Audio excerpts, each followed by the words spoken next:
পাসপোর্টকরণে police verification বাতিল করেছেন অন্তর্বর্তীকালীন সরকারের প্রধান উপদেষ্টা ডক্টর মোহাম্মদ ইউনূস। তিনি গত রোববার জেলা প্রশাসক সম্মেলনে এই ঘোষণা দেন। ইতিমধ্যেই রাষ্ট্রীয় পরিপত্র ঘোষণা করা হয়েছে, অর্থাৎ রাষ্ট্রীয়ভাবে এর কার্যক্রম শুরু হয়েছে। প্রবাসে থাকা প্রায় 1 কোটি প্রবাসী এই পাসপোর্টকরণে পুলিশ ভেরিফিকেশন বাতিলে স্বস্তির নিঃশ্বাস ফেলছেন। প্রবাসীরা স্বস্তির নিঃশ্বাস ফেললেও অনেকেই মনে করেন এটি ভবিষ্যৎ বাংলাদেশের জন্য একটি হুমকি। বার্মিংহাম বাংলা টিভি সেই সব ব্যক্তিদের মুখোমুখি হয়েছিল পুলিশ ভেরিফিকেশন বাতিলে কেন রাষ্ট্র হুমকির মুখে পড়বে। প্রদানের ক্ষেত্রে পুলিশ ভেরিফিকেশনের যে বিতর্ক এখন উঠেছে, আমি মনে করি এই ক্ষেত্রে নিরাপত্তা ঝুঁকির প্রশ্নটি অবশ্যই থেকে যায়, কিন্তু তার সত্ত্বেও আমি বলবো যে পাসপোর্ট মানুষের একটি জন্মগত অধিকার। বাংলাদেশের প্রত্যেকটি নাগরিক যারা বাংলাদেশে জন্মগ্রহণ করেছে তারা আইন অনুযায়ী তারা পাসপোর্ট পাবে, এবং বাংলাদেশের যে পাসপোর্ট আইন 1973 সালে প্রণীত যেটি রয়েছে সেটির আধুনিকায়ন করেই মানুষকে পাসপোর্ট দেওয়ার ব্যাপারটি নিশ্চিত করতে হবে। সেই ক্ষেত্রে আমরা যদি জাতীয় পরিচয়পত্র অর্থাৎ ন্যাশনাল এনআইডি কার্ড এই জায়গাটায় যদি কঠোর হই, তাহলে জালিয়াতি করে দুষ্কৃতিকারীরা পাসপোর্ট নিতে পারবে না, এবং সেই ক্ষেত্রে পাসপোর্ট প্রদান এবং এই জায়গাগুলো যথাযথভাবে পরিচালিত হবে বলে আমি মনে করি।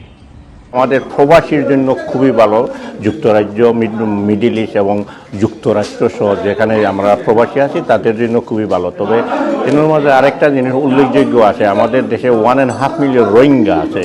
এইটা মানে কে কীভাবে আসবে সেইটা যদি থাকে না, পুলিশ তো অন্তত পক্ষে সেইগুলা জানার প্রয়োজন আছে, এবং যেভাবে পুলিশ তদন্ত করে অন্ততকে মানুষ চিহ্নিত করে সেইগুলা দেওয়া হয়। তা আমি মনে করি সেইগুলা যে এখন যেটা সরকারের আগামী সরকার যখন আসবে সেইটাকে আরও ভালোভাবে করবেন।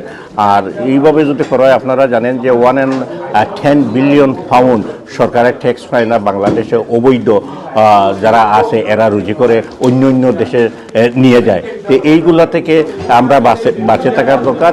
ব্যক্তিগতভাবে মনে করি এটা একদম তুলে নেওয়াটা সমীচীন নয়, কারণ হচ্ছে যে এটা একটু সহজলভ্য করা যেতে পারে, সোজা করা যেতে পারে, কিভাবে মানুষ কষ্ট না পেয়ে সোজাসুজি তার ভেরিফিকেশনটা পেয়ে যায়। আমার মনে হয় যদি এই ভেরিফিকেশনটা এভাবে একবারেই তুলে নেওয়া হয়, তাহলে যারা অবৈধ আছে বাংলাদেশে বা বিদেশি যারা আছে, বিশেষ করে রোহিঙ্গারা, তারা এই সুযোগটা নিতে পারে।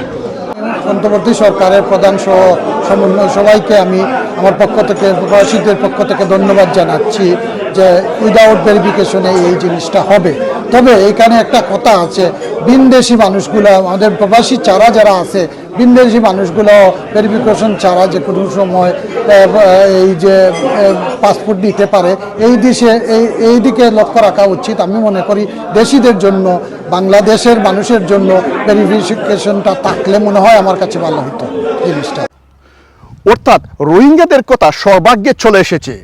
তাদের এই বাবনা মূলত কয়েক বছর আগে সৌদি আরবে হাতের লেখা পাসপোর্ট নিয়ে রোহিঙ্গারা যে তৎপরতা চালিয়েছিল, সে থেকেই তারা অনেকেই এই উদ্বেগের কথা প্রকাশ করেছেন।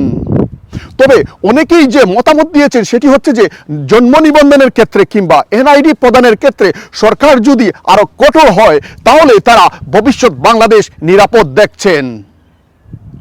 Shahidur Rahman Sohel, Birmingham Bangla TV.